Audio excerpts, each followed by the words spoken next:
everybody, and welcome back to my opera channel. This week I wanted to talk about The Soprano! Not the Italian mafia TV show. I've actually never watched that. Probably should. Here is a closer look into the soprano as a voice type, and without further ado, here we go! The highest range of the female voice type, and the most famous. The soprano is usually stereotyped as the less intellectual singer out there, with a very diva-like attitude, if you may, the drama queen of the opera world. The reason is, in my opinion, is with great power comes great place to ask for ridiculous demands. Most operas are centered around the soprano. They are usually young, impressionable women with pipes that can sing for days. Even after they're dead, they'll keep singing. For instance, Gilda in Rigoletto. You were shot, and she just keeps singing for like 20 minutes. If you saw my videos on voice types, if you haven't, click up there. You will know that there are different kinds of sopranos out there, and every soprano has a repertoire that fits them. So here I want to get into the different kinds of sopranos. Number one, my favorite, the dramatic soprano. Probably one of the most recognizable voices out there. If you have no idea what opera is, you have definitely still heard some of these pieces. Also, if you have ever heard of the phrase, "It's not over till the fat lady sings," she's probably a dramatic soprano. Burnhilde from Wagner's The Ring Cycle. Hojotoho, Hojotoho,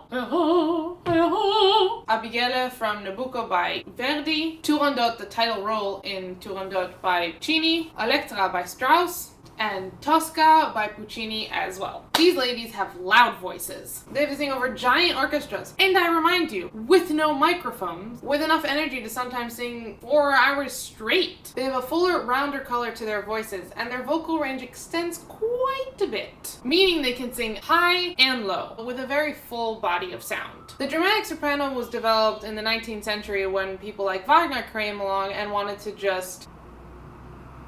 basically just drove human voices to its limits. Dramatic sopranos are usually the cold-hearted women or warriors who need a man to soften them up. Remember when these were written. Remember when these were written. Hashtag feminism. Next up, the coloratura soprano, the queen of the night. That's all you need to know. Just kidding, there are way more roles out there for the coloratura soprano, the queen of the night being the most famous. This voice type has the ability of pure flexibility up in the high vocal range and can sing very high with great vocal agility. Other roles written for coloratura soprano: Lakme by lieber, Cleopatra, Julius Caesar by Handel, Cunegonde from Candide by Bernstein, and Olympia, The Tales of Hoffmann by Offenbach. Moving on, light lyrical soprano. A lot of Mozart. A lot of Mozart. We'll get back to this, but a lot of Mozart. A very youthful voice, still full and rounded. The characters that are portrayed are usually young women. For instance, Pamina, The Magic Flute by Mozart. Susanna, The Marriage of Figaro by Mozart. Zerlina, Mozart's Don Giovanni. I'm not saying that the only people who sing Mozart are light lyrical sopranos, and not that the only roles for light lyrical sopranos are Mozart. So here's an example. Marceline from Beethoven's one and only opera Fidelio is also a light lyrical soprano. You also have Gretel from Hansel and Gretel by Humperdinck, not the guy from The Princess Bride, and Juliet from Gounod's Romeo and Juliet. Moving on, last in this video, full lyrical soprano. Back to the meteor voices. A more mature sound, beautiful sound that can project over a large orchestra, not quite as large as the dramatic soprano, but pretty large, and mostly full lyrical soprano roles. They die by the end, probably from tuberculosis also. They're not really masters of their own fate. Like, that's the difference between them and like dramatic sopranos. Dramatic sopranos don't die. Oh no, they do die. They do die. Roles such as Mimi La Bohème, Puccini, Rusalka by Dvorak, Tatiana from Yevgeny Onegin by Tchaikovsky, hashtag that letter scene, love it, and Bess from Porgy and Bess by Gershwin. Summertime, die,